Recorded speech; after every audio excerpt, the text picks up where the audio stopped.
What if a Mario Kart track plays like a pinball machine?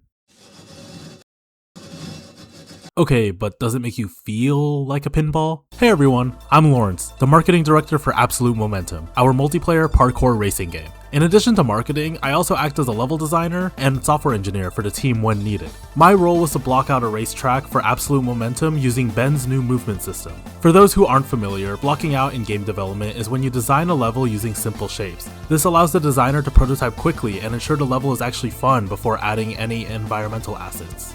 We had a few track designs from our previous iterations of the game, but these utilized an older movement system and didn't feel as satisfying with our latest version of the movement. Our software engineer Ben created a smaller racetrack for us to reference and design our own levels. After playing around with Ben's racetrack, I got some ideas on how I wanted to approach mine. I know I wanted the player to start off with a bang. In my mind, the player should accelerate quickly in order to hit. However, there was one major problem. We didn't have any items or environmental hazards yet integrated into the new build of the game that would allow for this burst in acceleration. But what if we placed a giant ramp at the start of the map? This would allow the player to slide down to increase their acceleration and hit. The other idea I had was inspired by the CW Flash TV show. You know, the one from the 2010s, the one where the main character is like, Iris West, I'm the fastest man alive, and I'm basically your brother, but I love you. Oh, Barry. We're practically siblings. But sure, despite the writers establishing perfectly good partners for us in earlier seasons, let's get romantical. Wow, this show is so good. 14-year-old me loved that show. Not for the romance or the sibling part. Just want to clarify.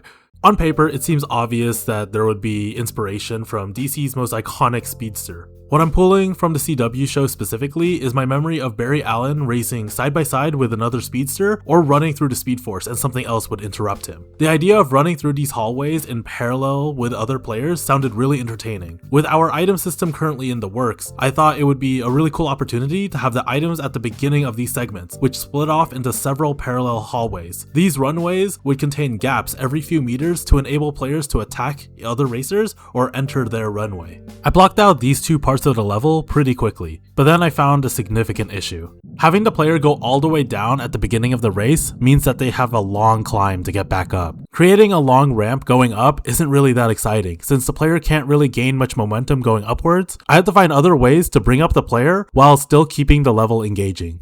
After the hallway, I created this ramp going up and added a wall for the player to bounce off of to turn a sharp corner and build up some speed, before entering a valley that leads to another wall to take another sharp turn. I placed some walls for the player to bounce on before they go up another ramp so they could build up some more speed. Around this area, I have the player wall run to bring themselves up a bit before making another sharp turn. From here, the path narrows and the player wall runs their way to the top of the map.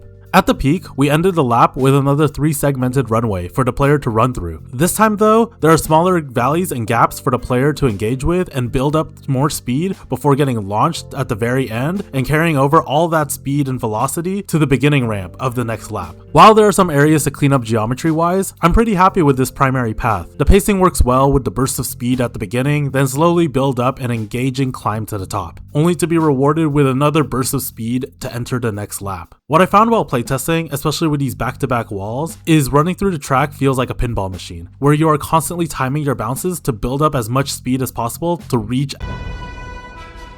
With the primary path blocked out, I wanted to create smaller alternative paths and shortcuts to provide options for the players. The first shortcut is after the initial hallway segment. When hitting the valley, instead of wall running to make the sharp turn to the right, the player has the option to enter a slight gap to the left and wall run to an alternative path. What they'll find is a segmented route of panels and walls. When played properly, the player can boost themselves to surpass all other players during this segment of the race. However, it can be very difficult. The amount of gaps means that any easily mistimed jump sends the player back to the beginning of the initial checkpoint. I really love the idea of shortcuts that reward player expression, and this path encourages players to learn the movement and speed ahead to the front. The other path I added acts more of an alternative route than a shortcut. After turning this corner, the player is given another option to get to the top of the map. This path splits off but quickly rejoins the primary path, providing options to the player. This also helps any weird angles that the player might be coming from with this jump and the shortcut. This is what the full level looks like blocked out. I'm working closely with our artists to figure out what environment works best with this racetrack.